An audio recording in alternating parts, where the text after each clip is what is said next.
Start it up.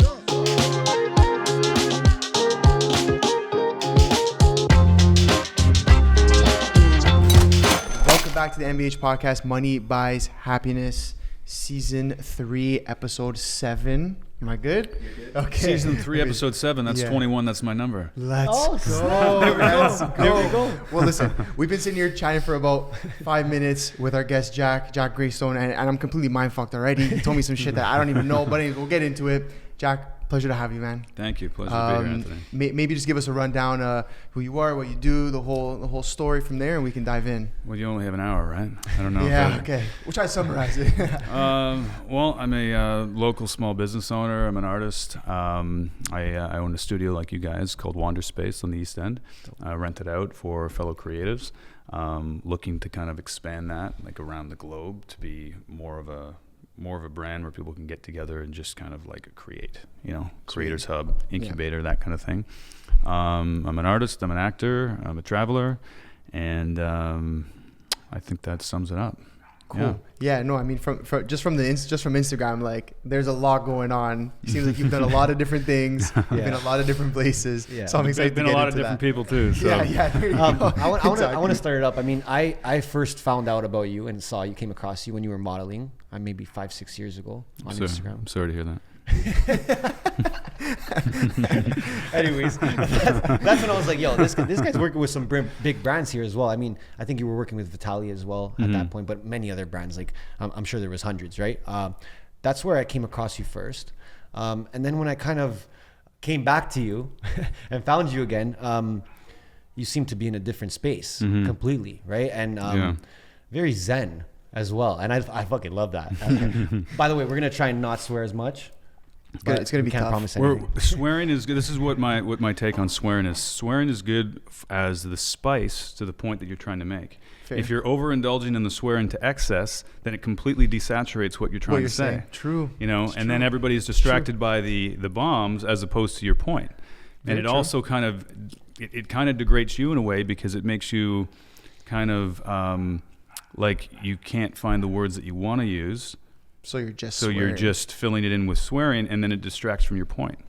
So it's like if you have this awesome point, and then you're just like, fucking right, and then you just put that spice on it, then it's like boom. And it's the same for comedy. Yeah. If you use the swearing in the right spots, as opposed to just being a dirty comic, then it really hits home more than just using it all the time. Less is more. Less you is heard more. It here first. Less more. That's one of my philosophies for sure. So into the modeling. We could speak about that a little bit if you want, but anything. I'm more interested in how it came about that you got into this space now. I mean, it seems like you've kind of did almost a 180. I want to say maybe like a 120, maybe not a full 180 for sure, right? But in terms 179, of in terms of still working on that 1%, man. in terms of that, I mean, obviously you're a creative, right? How did the modeling, I guess, get into the whole creative space? How did you know that was something you wanted to do? Was that something you were experiencing? And I guess, how did you transition from being that model?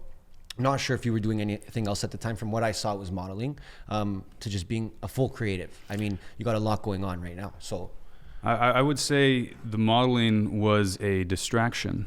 The modeling is where I kind of veered off, even though it was something I fell into by accident. I went to art school. I originally graduated from art school for illustration. Okay, cool. And from there, I worked at different agencies as a art director, junior designer, senior designer, art director, creative director. Nice. And then I fell into modeling, which took me down another tangent on the timeline. Yeah. Okay. And then I put then I was like, I'm going to be a model. And I always wanted to be an actor too. So I kind of got into acting through modeling. Okay. But doing that for 12 years kind of gave my soul and my spirit like a lot of unrest. Yeah. And I didn't know why. It threw me down a really dark path of like anxiety and depression. Yeah, and I didn't know it had to do with other things too. Of course. But, I think I had to go walk that path. And it created lots of amazing opportunities for travel. Yeah. It was great, but I always had this calling inside that I was like, no, I'm an artist. Like I have to create. Like I have to do it. Whether it was painting, whether it was drawing. Like drawing was my foundational talent. That's what got me to art school. That's cool.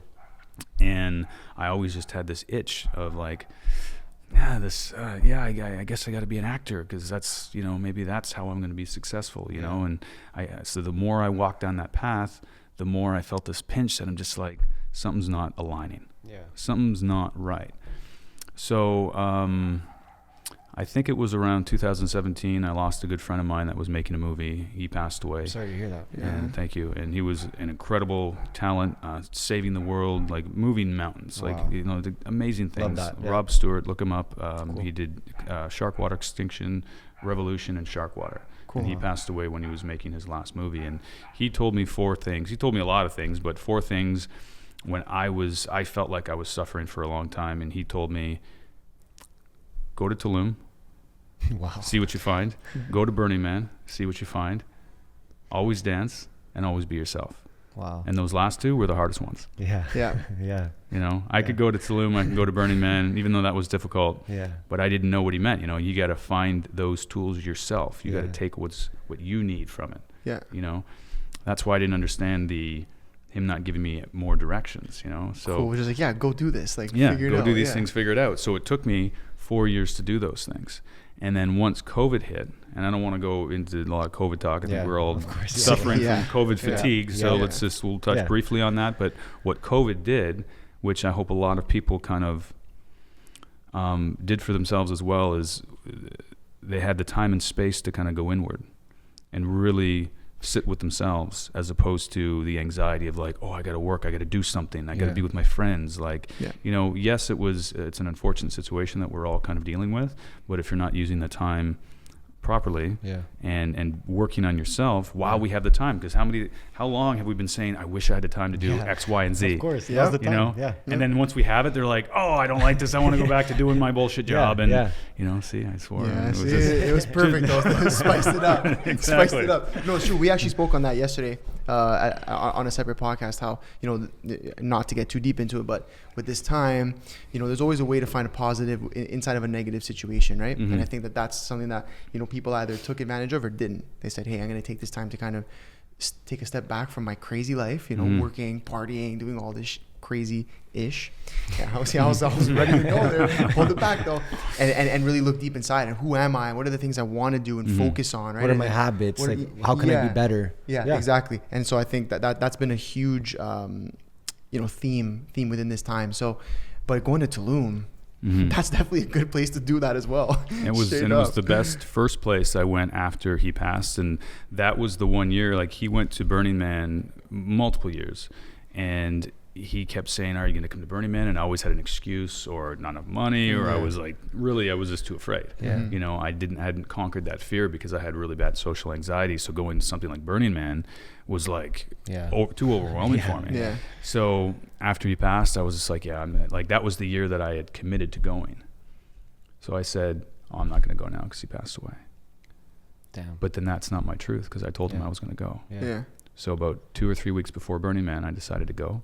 Amazing. And the day I decided to go, the next day, I manifested a ticket, and it just landed on me. And I was just like, how hard it is to get a Burning Man ticket? That's 3 what I was weeks. going to say. That's what I was going to say. Like, and then all of a sudden, another friend of mine put me into connection with 2 other people, and then that became the experience, and I kept my truth. So that was the first learning experience. It's like, wow, keep your truth. Yeah. Keep your word. Follow your truth. So the more I kind of dove into these things, I went to Tulum, and I found some truth. I went to Burning Man. I found some more truth and some love, and some self-love and some forgiveness, Yeah. Got in touch with my higher power. But then I come back to this matrix life, and then the gates close again. Yeah. So it's like, I guess it's only because I was there.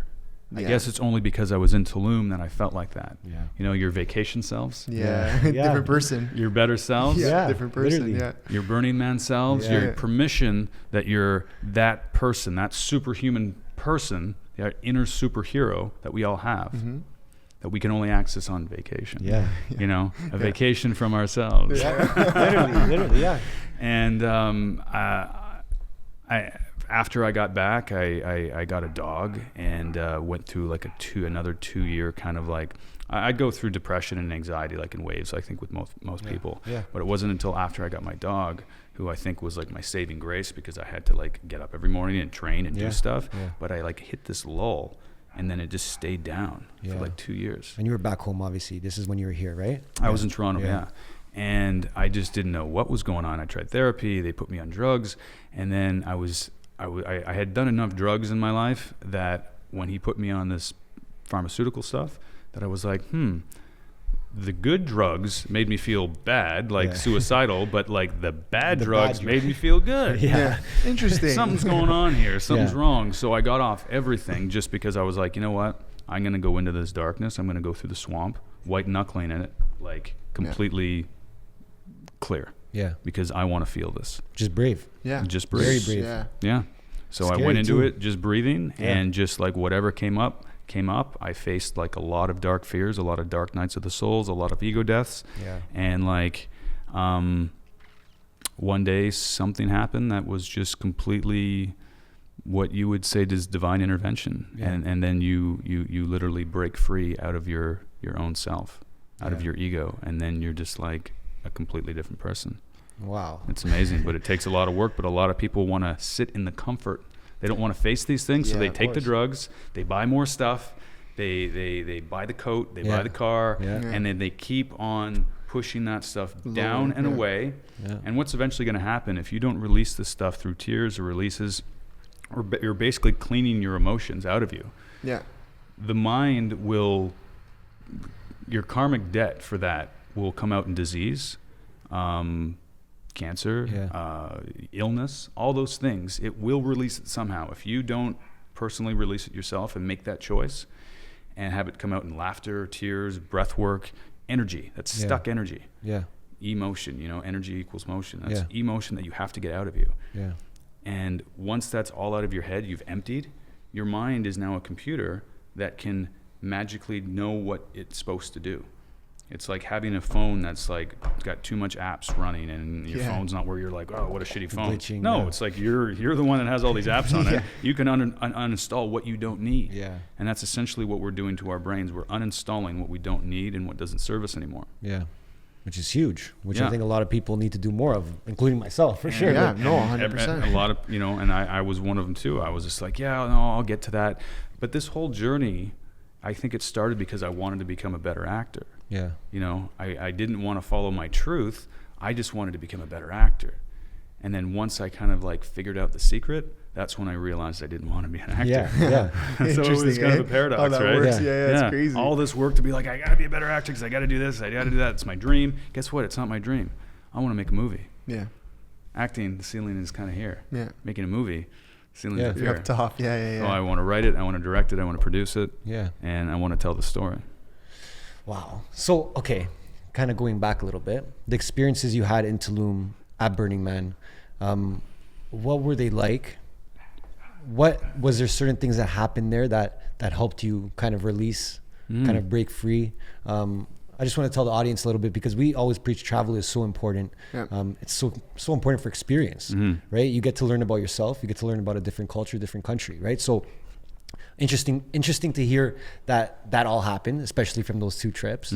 But tell the audience for sure, maybe what kind of experiences you did have there. Why did this release happen, and why was it there? I need to know about Burning Man. I definitely. need to know about Burning Man. So I'm being a little, I know how Tulum is, and I knew how it was. We spoke before we got on the mics about how it was like way before it kind of got saturated. But Burning Man, I've just heard and watched and seen so many things. That would be a podcast all on its own, right? I can imagine. I'll pick out, what is that, a 3X? the big T, that's 10X. 10X. Look at 10X. Just in case, gain a little bit of weight, we got one. That's hilarious. I love the hanger. Wow. Well, I guess I've been traveling for a while, and the first time, let's rewind it here, because it didn't just start at Tulum, but I think it started when I finally went to a place by myself for the first time. That was Greece when I was 18, but I went as a school trip. Nice. Okay. But when I was 26, after I graduated college, I went back to Windsor and bartended for a little while. I was destined to become the best bartender in Windsor, and it's not a hard thing to do. I love Windsor, but maybe I could set my goals a little higher. So I did that, but with bartending came with alcoholism and drug use and partying and all the sleep. all the things, fun stuff. And after 3 years, I was just like, okay, this isn't me. Like I got to get away from that. Do I go to rehab, or do I do something that has always been pulling me? So I wanted to go to Australia. So once I made that decision, within 5 months, I was moving to Australia by myself, and that was the scariest thing that I have ever done at that point. So by myself, going to Australia, like $5,000 in the bank, and just like don't even know what. I didn't have a plan, and I just wanted to rock up to see what would happen. Yeah. And once I got to the first hostel, the 2 people that were behind me, I went to college with. Come on. They recognized me, and I didn't know them right away, but they're just like, yeah, I think I went to a few of your parties on the 3rd floor at Residence. I'm just like, probably. I don't know. And so I had 2 people to travel with right off the bat. And it was kind of like comfort, a little bit comfort. A little bit of a cloud, a little bit of a pillow, a soft landing. Cool. And they had a shorter time than I did, so I stayed in Sydney after they went ahead, but I caught up with them down the road. My plan was to stay 6 months. I ended up staying for 2 years. And I went to Fiji. I got a good job as a designer. I became part of the community, not just a traveler. I worked at a mango farm. I worked on a tall ship in the Whitsundays. I almost died from a mango allergy because I was a mango junkie on the farm because I was eating 6 or 7 a day. And mangoes are like poison ivy. The skin on them is very, it's like a poison ivy, and it has a potent citric acid. Okay. And if you get it on your skin, you can get like chemical burns and stuff like that. But if you're also eating 6 a day, you're overdoing it.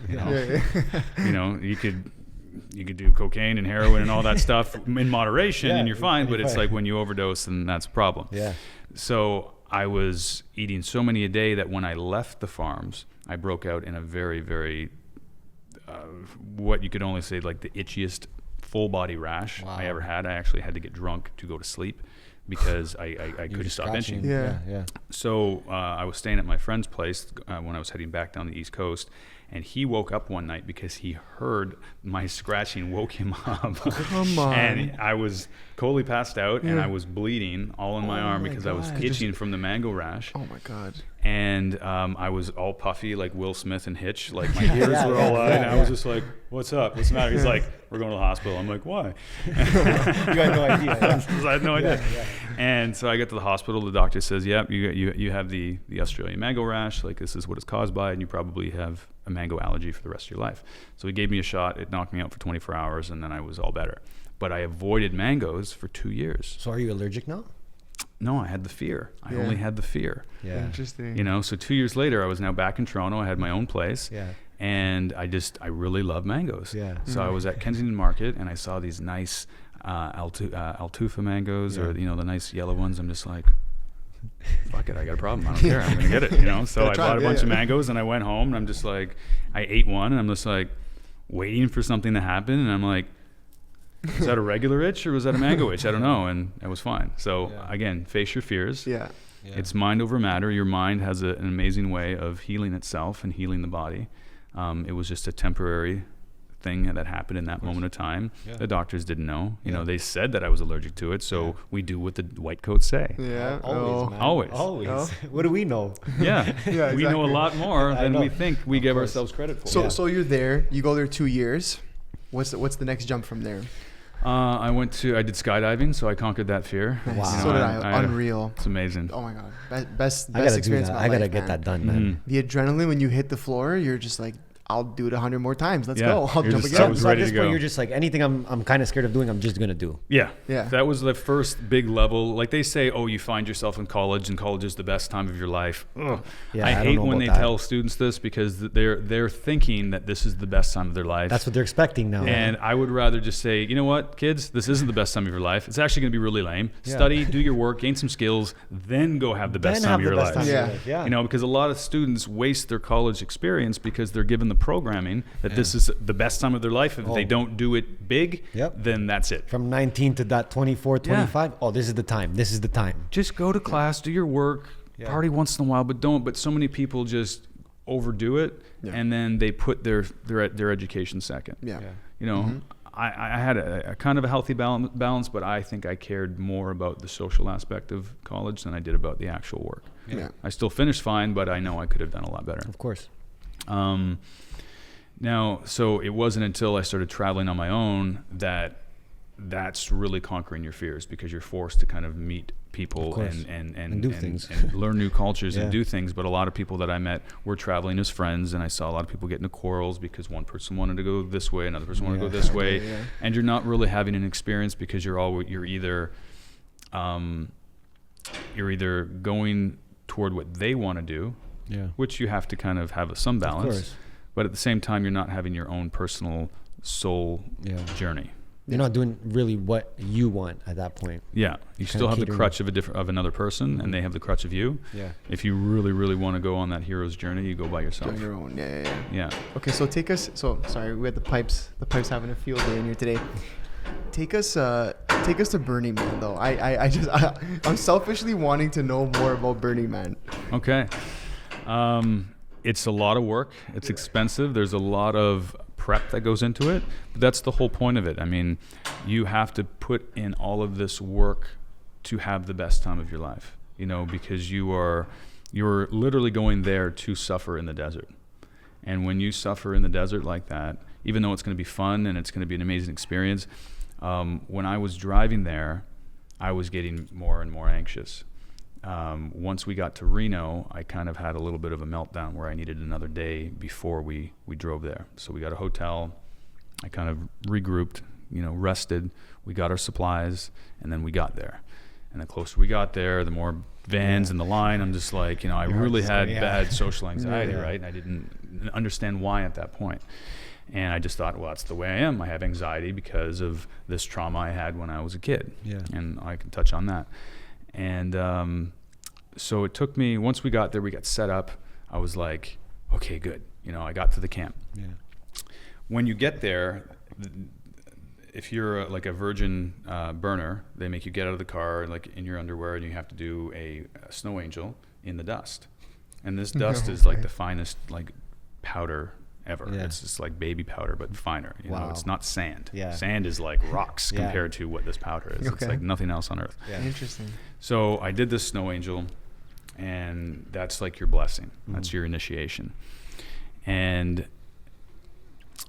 we finally go around. It's a whole city. Like Burning Man's a whole city. Like everything's kind of for free once you get there, as long as you're providing a service or a gift for everybody else. Everybody thinks it's about trade and barter. It's not. It's just about gifting. Interesting. It's about what you're providing to the community. Yeah. As long as you bring your supplies to kind of survive on, even if you ran out of food, water, anything, people will take care of you. Wow. That's crazy. As long as you're just not a taker. Of course. It's just like real Provide world. Value in return. Yeah. Exactly. What we have forgotten in this world, Burning Man is trying to remind us of that. Yeah. But what it's kind of turned into is that, like anything, the good thing, the secret is out. Yeah. So it's gone from a nice light. The original intention is still there, but because it's attracted so much popularity, it's like Tulum or anything else, that it attracts the other side, the darkness. Yeah. So what was once light is now a mixture of ego and vanity camps and like if you want to stay here, it's $30,000. It's like that's crazy. You're that's losing like the thing. And now Wi-Fi is invited into Burning Man, and now all the influencers with their phones. It's just like this is completely. Now it's just a music festival. It's just now like, it's just now it's Coachella and crack. You know what I mean? It's just like you want it to go back to the original, where phones and cameras weren't part of it. You're literally showing up as your best version of yourself, and you may be very uncomfortable, but you will eventually have either a breakdown or a breakthrough, which will allow that release to happen. And it happened to me on, I think, the second or the third day. Like, I was just a ball of anxiety. Once you see Burning Man at night, it's just like it changes your life. I can't even explain it. It's absolutely insane. And then one morning I kind of just like walked out of my trailer, and I just like dropped down on my knees in the dust and just started weeping and just crying uncontrollably, because I just had that connection to that oneness to God, to higher power, to the beauty and the love that was there. Yeah. And then I got it. And then after that, I was just like free to just no more having social the craziest anxiety, time for sure. After that, I released that, and so I that was cried. like your moment there. Yeah. And I got it, and I just like I was just on my knees, like in the light, in the sun, just like having that experience. And after that, I was like, like you're just walking around with different eyes, different ears, different senses. You know, you're just connected. But when I did roll up, I missed this part. When I did roll up to our camp originally, and I was like, oh my God, look at these freaks! What's going on? And like, you know, I'm really kind of having a panic attack, and you know, this guy comes kind of out of nowhere, and he was just like shovels this white powder in. I was just like, what's this? He's like, oh, it's ketamine. I'm like, okay, I remember ketamine from, you know, my party days. And so I took it, and I'm just like, oh yeah, I forgot about ketamine. And then all of a sudden things started making sense, and I had to parallel park this 30-foot big RV, okay? And I got out of the car. Mind you, I'm covered in dust, wearing like underwear, just so, and it's very Hunter S. Thompson at this point, so I'm just like, I gotta parallel park this RV. Fuck, that's easy, no problem. Okay, so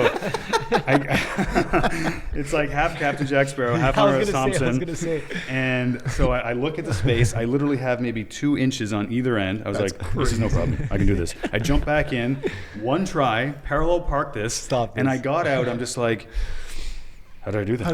Did I just do that? Did I think it, or did I dream it? Come on, guys, let's go. And it was just one shot, and I was just amazing. Like, this is amazing. Damn. That's amazing.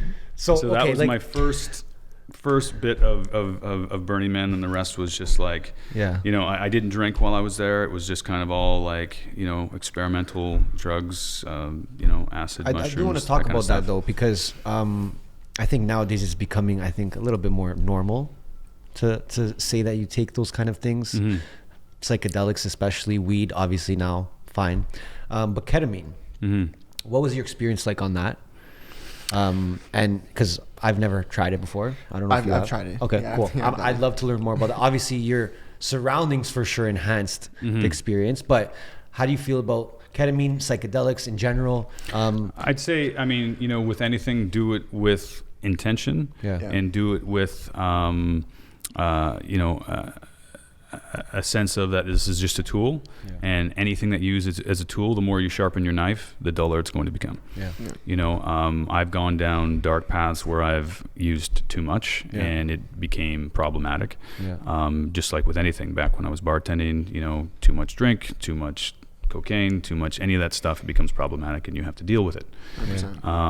You know, same with ketamine. It can be very dangerous, but it can be very helpful as well if you're doing it the proper way. You know your dosage, and know it's insight finder and it's ego suppressant. And it's truth serum in a sense. True. But truth serum for yourself. And any problems that you're trying to find. But a lot of the reason ketamine gets a bad rap is because a lot of people do it in the party scene, and they do it with alcohol, cocaine, MDMA, and G or whatever. Which is what I did. And then somebody's like, "Oh yeah, I went to a K-hole." I'm just like, dude, you're driving blindfolded like 4 ships. You're just like, I can't handle this stuff. It's crazy. But if you do it as medication, and it's the only thing that you're on, and you're doing a proper dosage, not just, you know, it's not 6 a.m. and you're at some sketchy basement. You know, and you're just like, oh yeah, I hit a K-hole. Ketamine sucks. It's like, no, you suck. You did it wrong. There you go. It's true. So it's when you mix things, and people say that if you hear somebody died of a ketamine overdose, it's probably very unlikely. It's they died of all of them, the whole salad. That's doing why it happened. Big soup. You know, or you know, a lot of people that do ketamine too are like, you know, guys that work out, that they're concerned about their appearance, so they may be doing steroids. And they may be doing cocaine, and they may be doing all this other stuff, and they may be doing Red Bull, you know, and then they do ketamine, and then they like keel over and die, and someone's like, they died of a ketamine overdose. And then ketamine gets but it's not. It's 100%. Really their ego killed them. Because they pushed the envelope. That's interesting, especially psychedelics. I mean, I love to microdose. I know a fucking couple guys at the table do. I think it's a great ego suppressant, like you said. I actually had an experience with mushrooms probably a year and a half ago. That kind of was like awakened my soul a little bit, right? And you're kind of just like, damn, like, wow, like that one time literally changed my life, right? I don't know why people are a little bit scared and skeptical to use it in the proper dosages, like you said. I feel because it's their fear. They can't get over their fear because of what regular society has told them that is bad. 100%. So it's their programming, you know, that we've learned since childhood that, oh, these are bad. Yeah. Yeah. And if we tell you they're bad, they're bad. Yeah. Yeah. And sure, anything can be bad in excess. Yeah. Even You know, mangoes, like you said. Even mangoes, Yeah. exactly. So anything in excess, whether it's spending, whether it's accumulating things for your house because you want to have this, image that you're trying to show off to look at my car, look at this. Yeah. We don't need any of that. It's actually the opposite. If we go the opposite way, if you go into minimalism, have less equals more. Mm-hmm. The more you get rid of inside and your external world, you will actually feel better, and you'll start to uninstall these programs, and then your mind will be free of the anxiety, and then your mind will actually start to do amazing things that it couldn't before because it was processing all of this bullshit. Stuff you didn't even know was capable. Especially Exactly. with micro, like like with the psychedelics, I've read up on so many people that I think are successful that have had these experiences, and it seems like these are the experiences that have completely changed them into who they are today. Mm-hmm. So it's crazy, like the amount of power it has just from even one usage, right? I'm not sitting here trying to promote drugs or anything like that, but what I'm saying is that same thing as you. Proper dosages, intention is huge.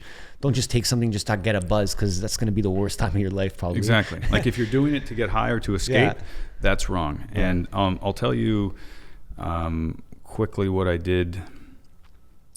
Yeah, what's happened in the last, 6 months. Okay. Back in, because I've been dabbling in ketamine for quite a while, because I knew it helped me with my anxiety and my depression. Okay. So I've used it sparingly over the years. It helped so much that I guess in November or October, I decided I wanted to do a documentary about ketamine. And I called my friend Billy, who said, okay, you know what?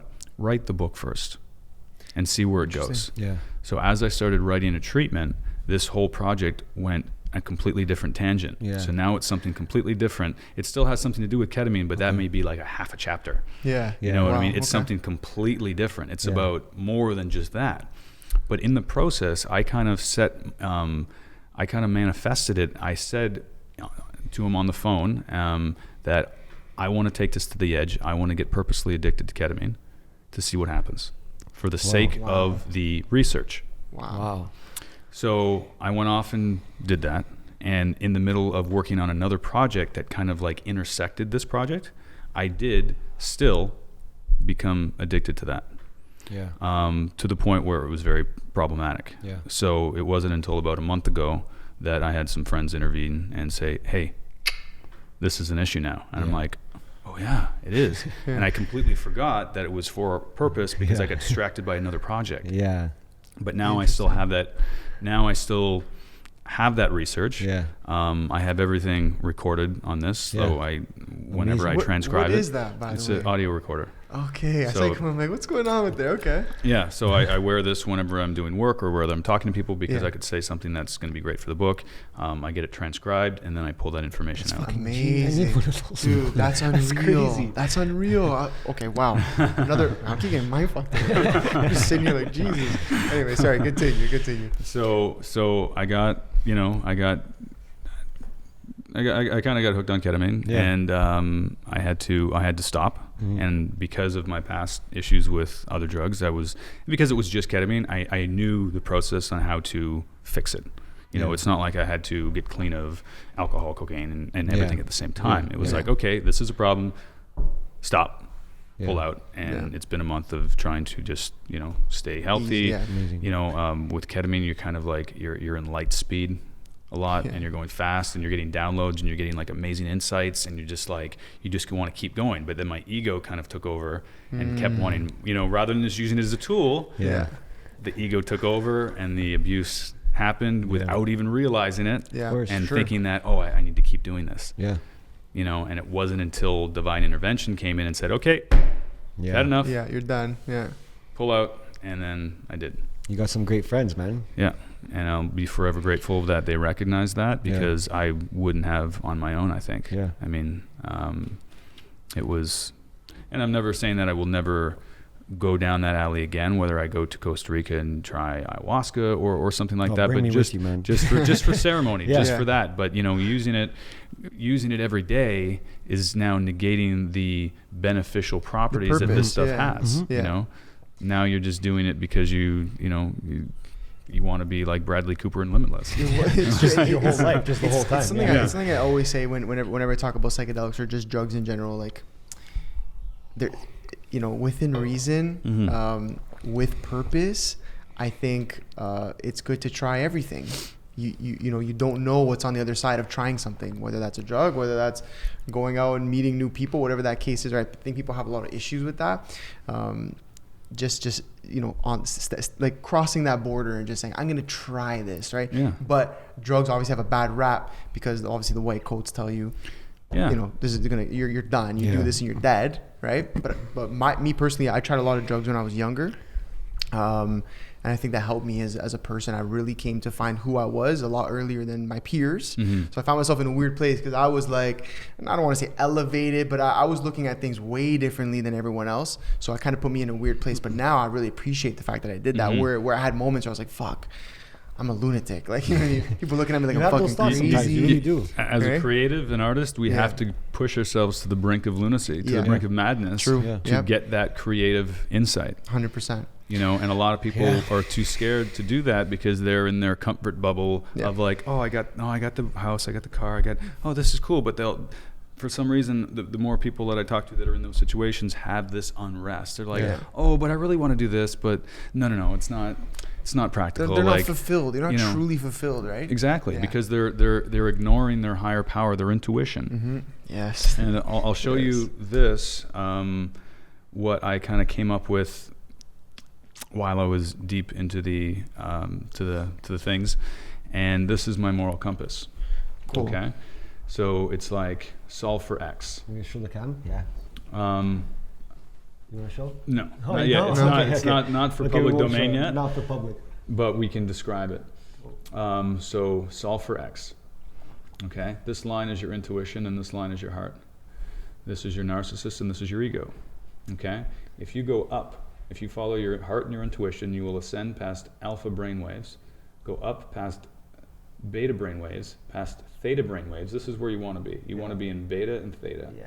And if you keep going up, you get closer to God, and that's omega and gamma brainwaves. That's universal frequency. Yeah. Okay. So you want to be here. If you want to be here, then you kind of like, I'm Jesus. You get a little bit too high. You want to come back down to earth right here, and you want to just be in this state. Yeah. Okay. A lot of people are just grounded, but a lot of people, they descend past D, which is also delta, and they lead with their ego and their narcissist as opposed to the compassion and their intuition, and then they keep going this way past Z, end of the line, all the way to Satan. Yeah. And a lot of people don't come back from that. Then you're really on the wrong side. Yeah, exactly. So a lot of the world are in survival mode right now because of the fear. Yes. When you're in fear, you're descending. Yeah. And you're not acting with heart and intuition. You're acting with narcissist and ego, which we can see by people fighting over toilet that's paper. mad interesting. Remember when I was telling you too about theta, about beta, about mindfuck. Sorry, delta as well, like because I've been getting into meditation this past maybe year and a half. Really trying to like experiment with everything I can because I've seen the benefits from it. Right.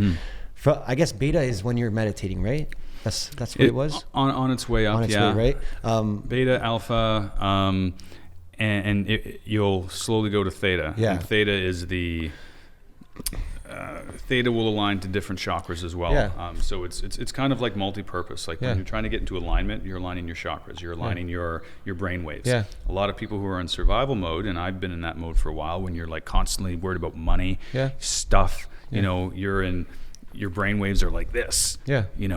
And it's not in harmony with the oneness of the universe. Yeah. Once you get those brain waves a little bit more closer to universal frequency, then you're Zen. Yeah. And that comes with meditation practice. It's not just one thing. Yeah. It comes with cold plunging. It comes with reading about God. It comes from reading the Bible. It comes from meditating. It comes with a lot of different things can bring you there. It's not just one way.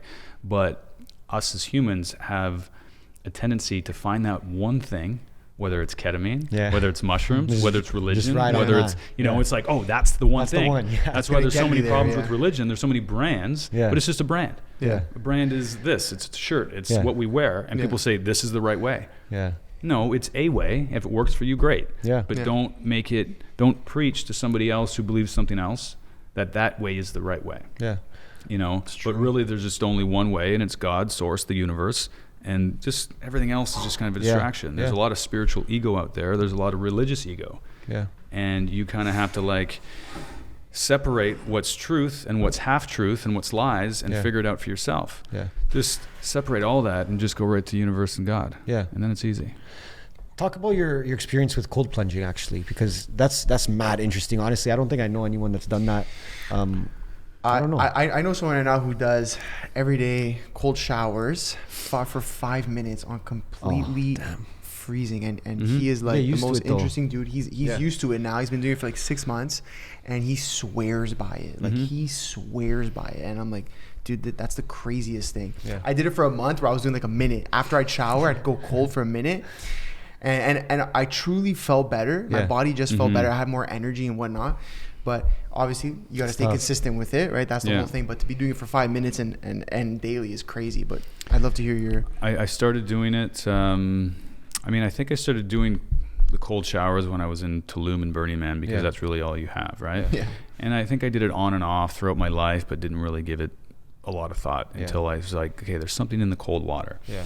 And as like the model brain, I read that it was better for your skin, things like that. So I wanted to do it for vanity at first. Yeah. But then when I discovered that it had benefits to depression and anxiety, I was like, ooh, this now resonates even more with me. Mm-hmm. So I started doing cold showers for about a year.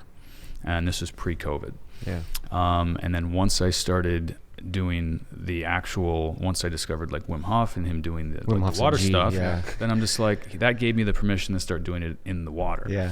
And I'm like, okay, I can now take a cold shower for 5-7 minutes. It's like, it doesn't even bother me. Like I just start with that. I don't even start in a warm. I just go into the cold, and it's just normal. Crazy, And once I started going in the actual cold, again, this is just about pushing past our comfort zones. Yes. Past the fear. Yes.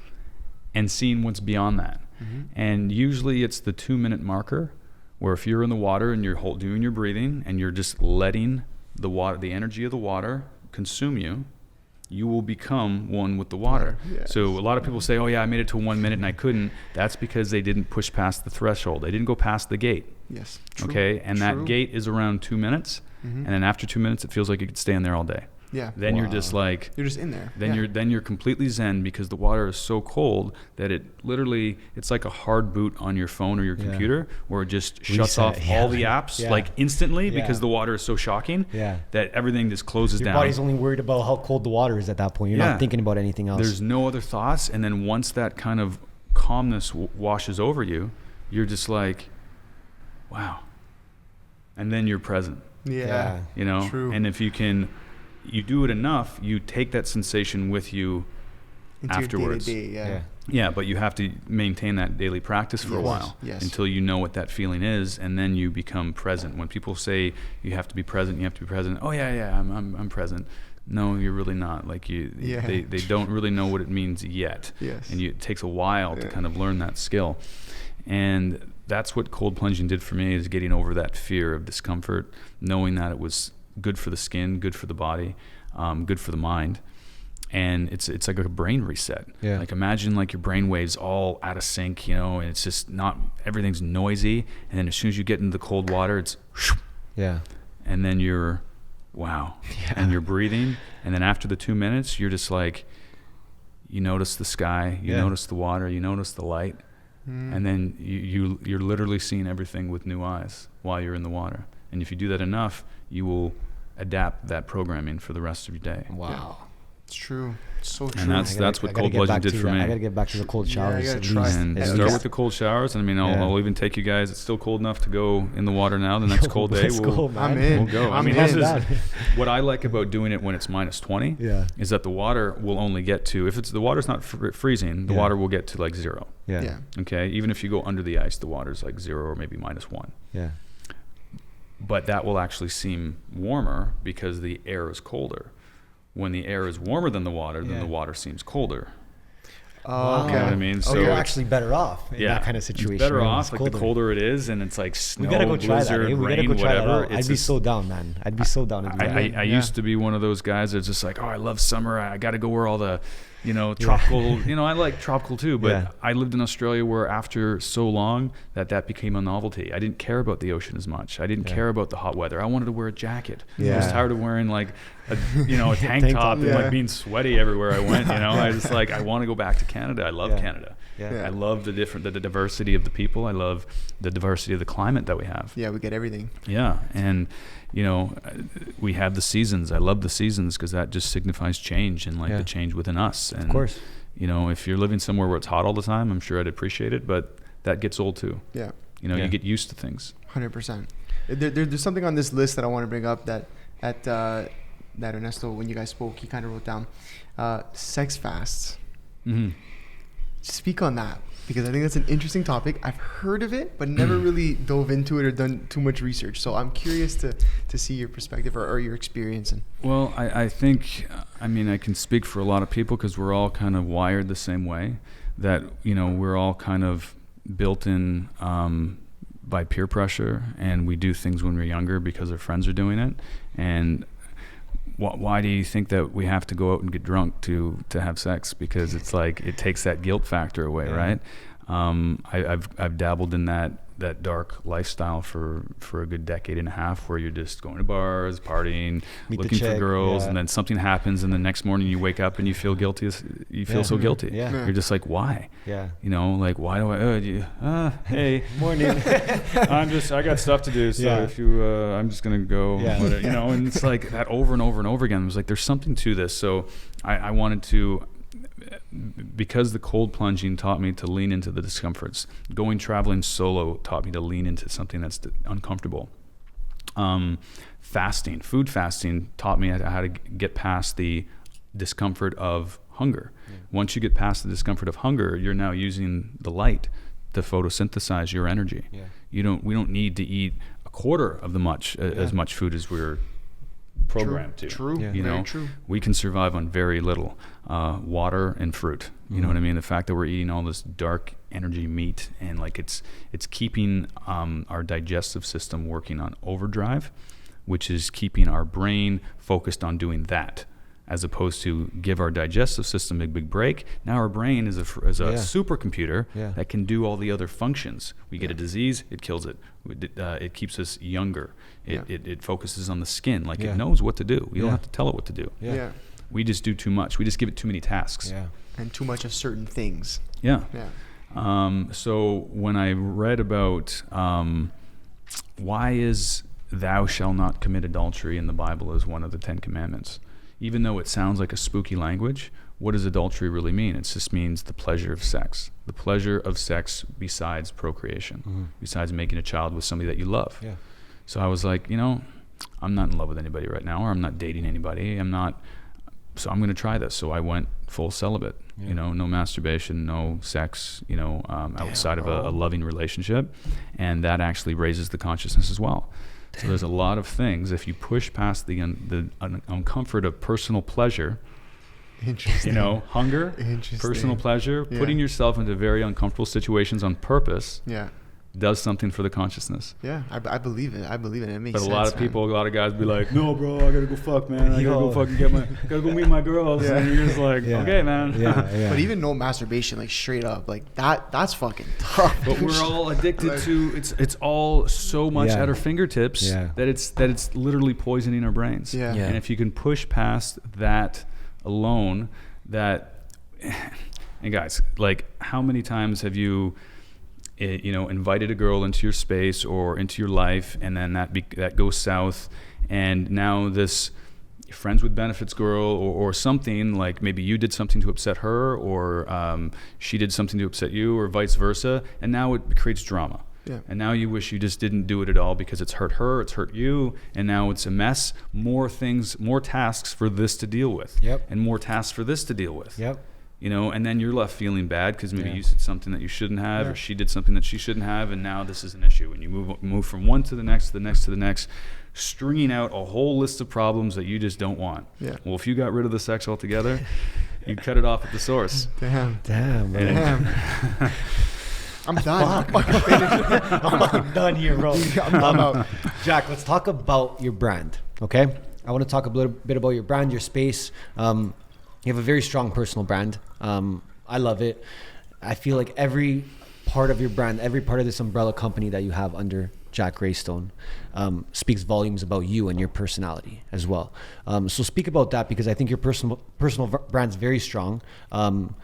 At your Wander Space is obviously your studio as well, which you market very well, and you're attached to that marketing as well. Why attach yourself to all the marketing? And that's something that I'm working on. I'm trying to simplify a lot of the things that I've started to get a little bit tighter. You know, I'm detaching from things that aren't serving me anymore in the sense of what projects I started before, and just trying to get it simplified. You know, simplified in my minimalism lifestyle, simplified in my digital clutter. That's a big thing I think we all have to work on. Our 20 emails and are just like, it's ongoing. Just distracting. So that's my project right now. A couple years ago when I, in 2017 after Burning Man, I started minimalism.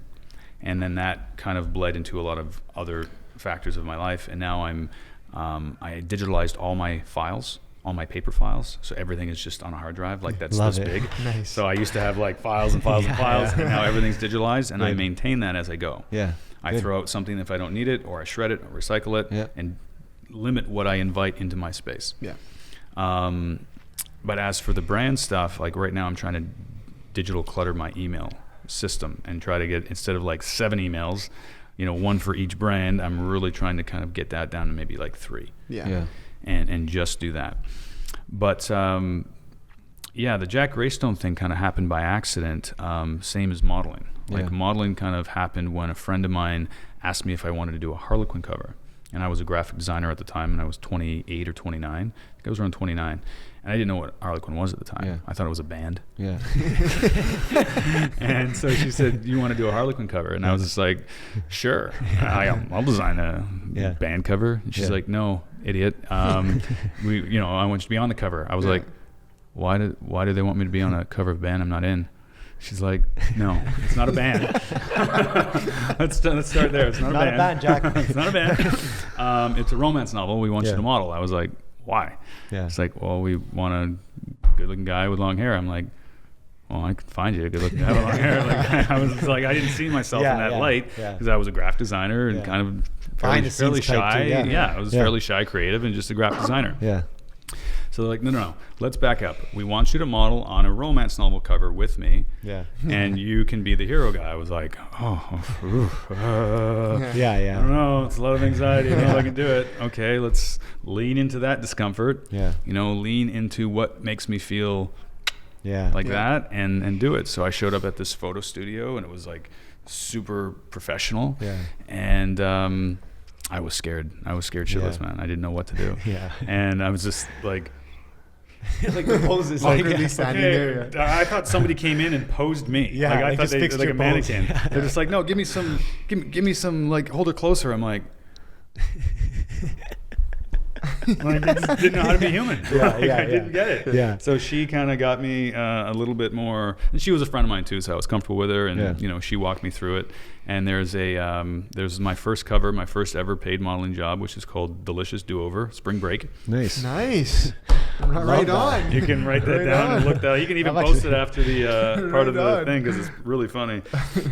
And that started me in modeling, and then from there I did a book. Like, my full name is David Robert Jack Taylor. Nice. So I did this, and I've always been kind of like a self-proclaimed pirate. I won costume contests as Captain Jack Sparrow when I was in my 20s, when I was really drunk on rum half the time, and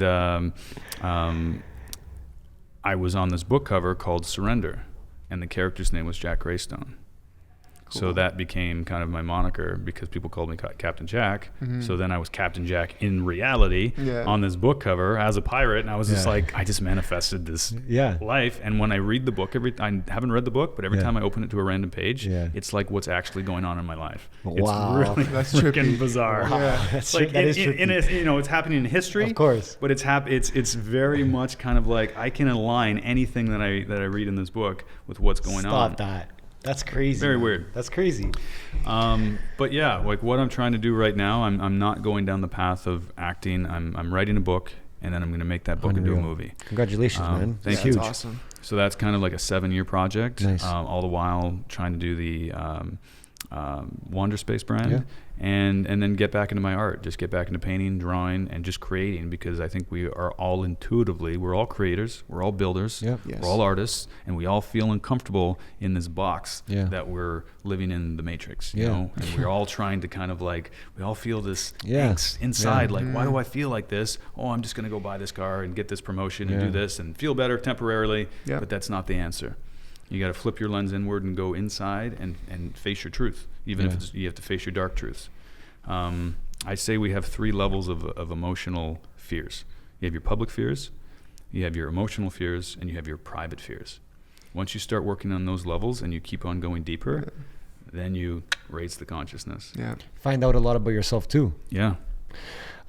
Speaking about being a creative, it's obviously tough. What I'm talking about is more financially, burnouts, content burnouts, working burnouts, all kinds. We haven't talked much about money, finances at all. It seems like you haven't really made your goals based on finances or money. You told us you went to Australia with $5,000. You ended up staying for 2 years. So, I mean, what do you think about money? And obviously as a creative, you have costs. You do have things you need to pay for. So how do you find that balance of, okay, obviously this might be a project I might not make money from right now, which is a very common thing. How do you find that balance? How do you get over that hump of saying, you know what, I might not make that money right now, but this is something that I need to keep moving forward with, which is I think a huge obstacle for a lot of creatives. It's money is a tool. It's an energy currency. Yeah. You know, if people are focused on that energy, it's not going to come in abundance. Yeah. If you're doing your truth and what you know is your truth, you'll attract it in a different way. Yeah. I had a very big issue of fear with money because I didn't understand it. I didn't come from a background where it was taught to me. Yeah. I didn't get it. I was always afraid of it, right? I always felt like I had to hoard it and save it. Yeah. And I didn't understand it. Yeah. I didn't understand why I was always living paycheck to paycheck. And I did this other experiment. So I wanted to face my fear of money. Nice. So about 3 or 4 years ago, on purpose, I went broke. On purpose. Yeah. Whatever money I had, I maybe had like, $5,000 or $2,000 in the bank. I was always like, oh, I can't let it get past this amount because I need this, I need that. Need. We're always in a sense of need. Yeah. And when we're in a sense of need, we're in low vibrating survival mode. When you realize you don't need that, things will come back in abundance. So I got rid of, donated, spent, or did whatever I had to do to go completely bankrupt. Nice. I didn't have a dime to my name on purpose within 24 hours. Wow. And so I just sat with meditating on that, and I was like, I feel happier now than I have ever. Wow. There's no pressure. There's no pressure, and I was just like, whatever the universe is going to do to rectify this, I'll trust in the universe. Yeah. And then after that, I started getting residual checks from jobs I completely forgot that I did. All of a sudden, money started rolling in. I was like, see, I don't have to worry. That's You just crazy. don't have to worry about it. So Yeah. just focus on what you want to do and don't worry about the money. There's too many, influencers and young startups who don't get it yet that are just like, hustle and grind, make those dollar bills, yo. And you're just like, shut the fuck up. Just shut up. Like, you don't get Junior. It's cute, but stop it. Yeah. Yeah. And these are the lessons that I think, we have to instill in the youth and it's great. They're very much like young entrepreneurs and they want to tackle these things, but it's because of this Hollywood influencer culture that is being spread like a negative virus of like, you have to have this image to be successful and you have to have money and you have to be like Jake Paul or fucking Logan Paul or, all these just really, they're not good influences on people. Yeah. And that's not the case. So it's like, understand money, use it as a tool, but just like if you use it as excess, like drugs, it's going to be a negative thing in your life as opposed to a positive thing. Yeah. So money does not, I think money buys temporary happiness because happiness is an emotion like anything else. Sadness, emotions will go through you, but happiness will not buy you peace of mind. Happiness will not buy you a spirit or raise the consciousness. You have to do that with or without money. Damn. Wow. Never had that one before. Wow. Never had that one before. fuck. it's I've truth, been waiting. it's truth, man, No, it's truth. I And- agree. I have a question. Yeah. For anyone listening who says, you know what, like, you know, because I think majority of people recognize, you know, all the like the levels of fear, and they recognize, you know, the things and the bad habits and the darkness inside themselves. I think everyone kind of knows it. Obviously, you choose to tackle it or not, right? What would you say to someone who's like says, you know what, like I want to take that step forward. I want to try and tackle my fears. I want to try and dig deeper and find myself. But, you know, maybe I'm not ready to hop into psychedelics yet or take that step. How would you kind of explain to them, like, this is one way, or this is the way to kind of go in that direction and tackle those inner fears? Whatever I would say whatever their pinch is, to just start. I did this experiment because I found out when I was going through therapy, when I was really depressed, it wasn't really working for me. So I went to cognitive behavioral therapy, which is behavior by action.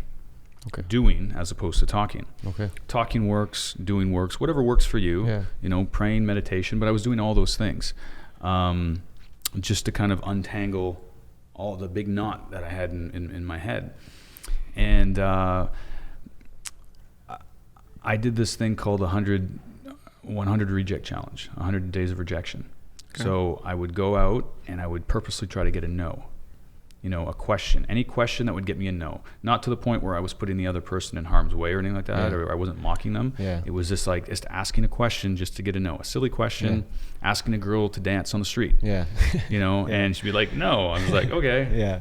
That's a win. But if they said yes, I had to do that thing anyway. Oh, that's crazy. I went to the Eaton Center and I stood at the bottom of the escalator and asked people if they could hold my hand because I was afraid.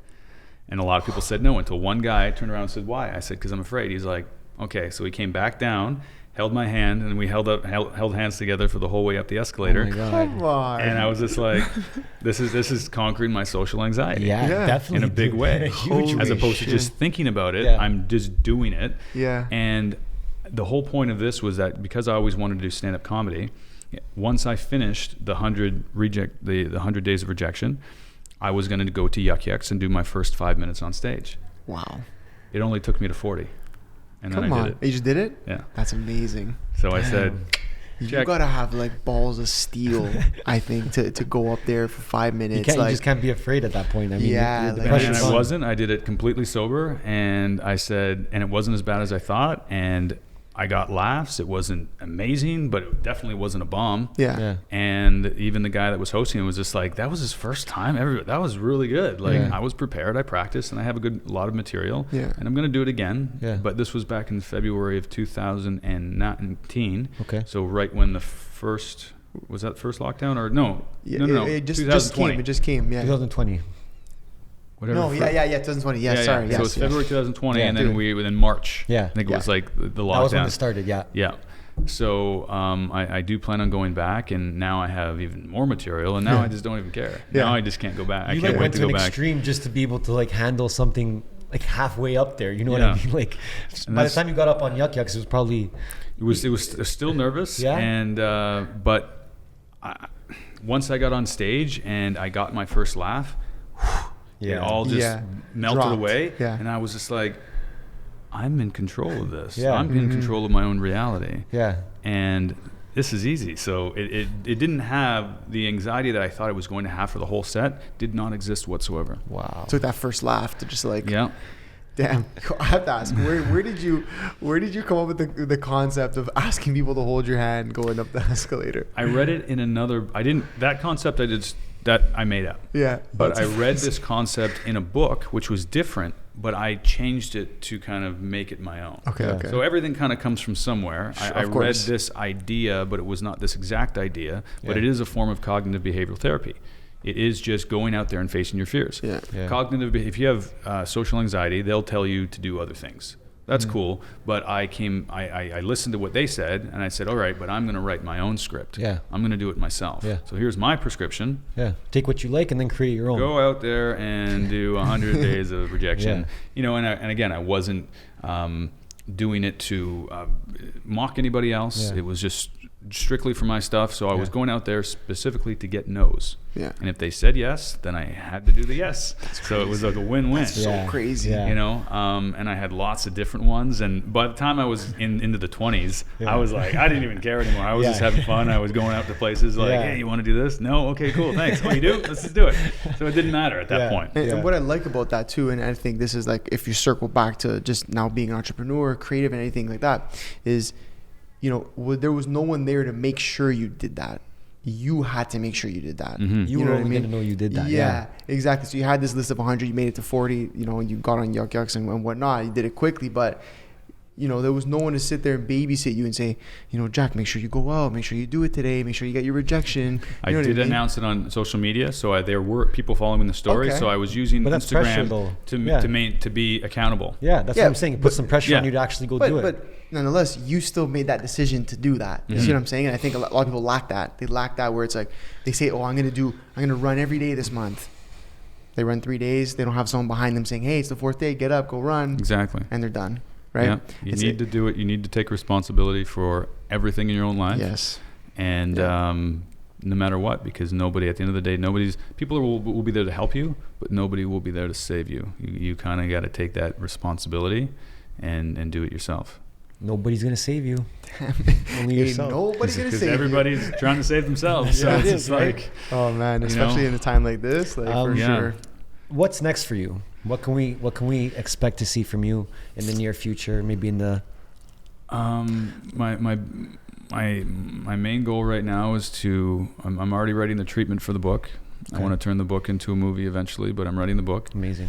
And I'm working on something called love blocks and human blocks and mental blocks. Okay. And it's a physical thing. It's a physical puzzle. Okay. And I'm on to like prototype 3 right now. Nice. So That's dope. That sounds they're interesting. cool. Right now they're going to be made of wood, but the next iteration of them, eventually they'll be plugged into the technology sector, and they'll be like made of this material. Dope. And you'll like connect them together, and have different phrases and Dope. different quotes and open Unreal. source. It's going to be cool. They're going to be really cool. That's But dope. that's a side hustle that Of course. could take a couple of years. That's the creative life, Just man. minimal wallet. That's all you need. I love it. I love it. Let me. I did bring something from my book of poetry that I'm reading, and I opened it. I said, whatever page I opened it to today, that's going to be the quote that I leave. Yeah, the, amazing. Beauty. And I think it applied perfectly. So this book is called Inward Cool. by Young I like Pablo. that. It's amazing. So and this is, I could sum it up to this and this alone. Wow, I can't believe I opened it to this one today. So everything has meaning. Yeah. You know, if you're aware and you pay attention, all the numbers, everything has meaning. Just follow the path, and it's easy. Yeah. I started speaking my truth when being free became more important than guarding the fear of my own ego. Wow. That's literally it. That's literally it. Wow. That's the last hour probably recapped. Yeah. As well, right? Come Exactly. on. That's fucking insane. That's a dope book. That's You know cool. what? I like Honestly, that. we were like, I think we were only like 20 minutes into this conversation, and I was sitting here, and I'm like, I needed this conversation today. We like, it's been crazy. Business has been crazy for us. For me, life's been crazy more recently, and I just like, fuck, this is sorry. This is like, I needed this conversation, so I appreciate it, man. Honestly, I think a lot of people are gonna take a lot from this. This Yeah. is not our typical kind of conversation. No, not at Usually all. we talk a lot about marketing and business, Mm-hmm. but this is so important to touch upon, man. And creatives, entrepreneurs are feeling that stress every day. Yes. Having the foundation of truth and love Yeah. and patience Yeah. before you get to the business, because I think everybody is just scrambling, trying Yeah. to climb that ladder Yeah. and losing themselves in the process. If they just take a step back and just focus on truth, love, and patience, it will go a lot smoother, a lot easier, and actually a lot quicker. It's kind of the paradox. Yeah. If you go slower, you will actually accomplish more. But everybody's in this hustle and grind mentality, which Yep. is actually the opposite. It's a Because- marathon, not a sprint. Yeah. Damn. Exactly. Jack, man, it's a pleasure to have you Yeah, it's on. been man. an Thank you, absolute guys. pleasure. Where can everyone find you online? Instagram is at Jack Greystone. Beauty. I have a link tree that they can get to see all my other projects going on from there. Dope. It's yeah. Amazing, and man. come by and everybody's welcome to kind of check out Wander Space, to be part of the creative community there. gotta come check And it out. Yeah, you guys 100%. should come by and we'll do Yeah. a shoot, and we'll, Dope. we can always do a podcast from there about something else in the future. Would love that. I'm in, man. All right, man. I'm in. It's been a Appreciate pleasure. it. Thank you, bro. Yeah, thank you guys. All right, we out. Dean, we out.